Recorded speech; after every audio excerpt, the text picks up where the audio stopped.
I design engineering projects for middle school and high school students, often using materials that are pretty unexpected.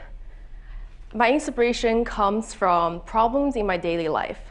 For example, one time, I needed a costume to go to a comic convention, but I didn't want to spend too much money, so I made my own with a light-up crown and skirt. Another time, I was devastated because my favorite mobile game, Flappy Bird, was being taken off the App Store. So I was faced with a dilemma to either never update my phone or never play Flappy Bird again. So unhappy with both options, I did the only thing that made sense to me. I made a physical version of Flappy Bird that could never be taken off the App Store.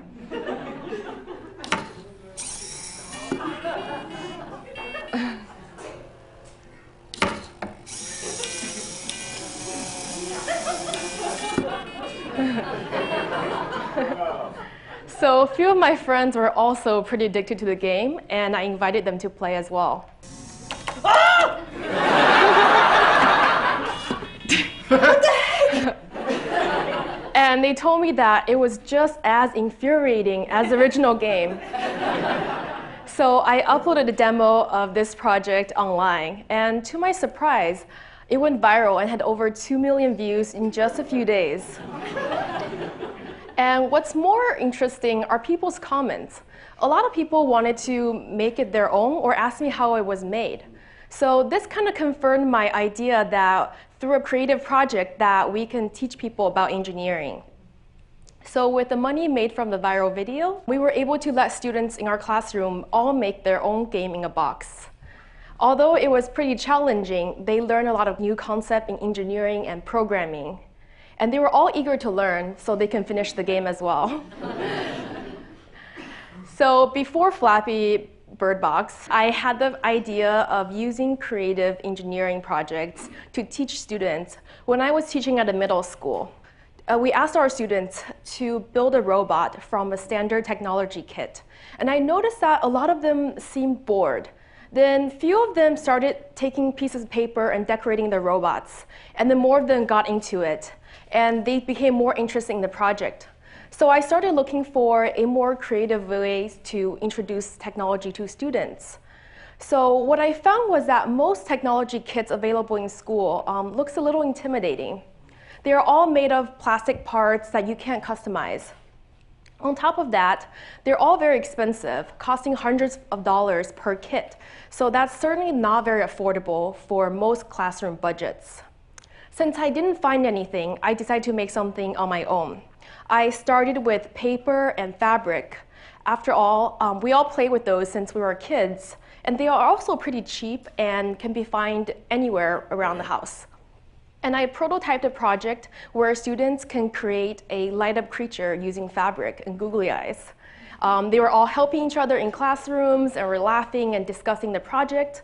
And most importantly, they were able to insert their own creativity into the project. So because of the success of this project, I continued to create more engineering projects to challenge my students. And I also started to take these workshops outside of school and into the community. And something really interesting happened. I noticed a lot of people from very diverse backgrounds started coming to our workshops. And specifically, there were a lot more women and minorities than I expected, and that you wouldn't usually see at a traditional engineering workshop. Now, take a look at this employee report at a major technology company in 2016. Women make up only 19% of the technology workforce, and underrepresented minority make up only 4%. This statistic might look familiar if you walked into a high school robotics club or a college engineering class. Now, there's a wide variety of problems that contributes to the lack of diversity in the technology force. Perhaps one solution could be to introduce technology to students through creative projects.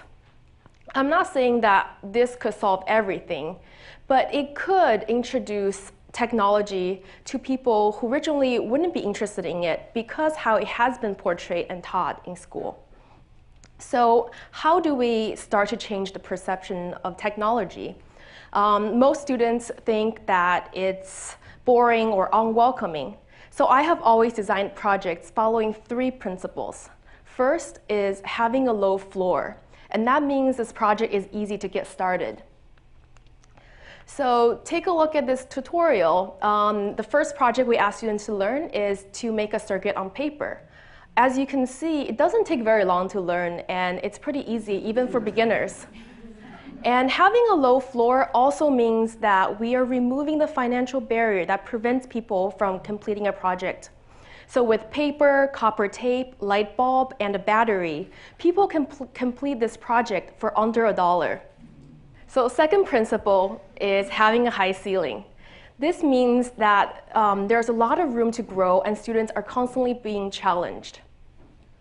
So at first, it might just be a light-up creature, but then you can add sensors and microcontrollers and start to program the creature to interact with its environment.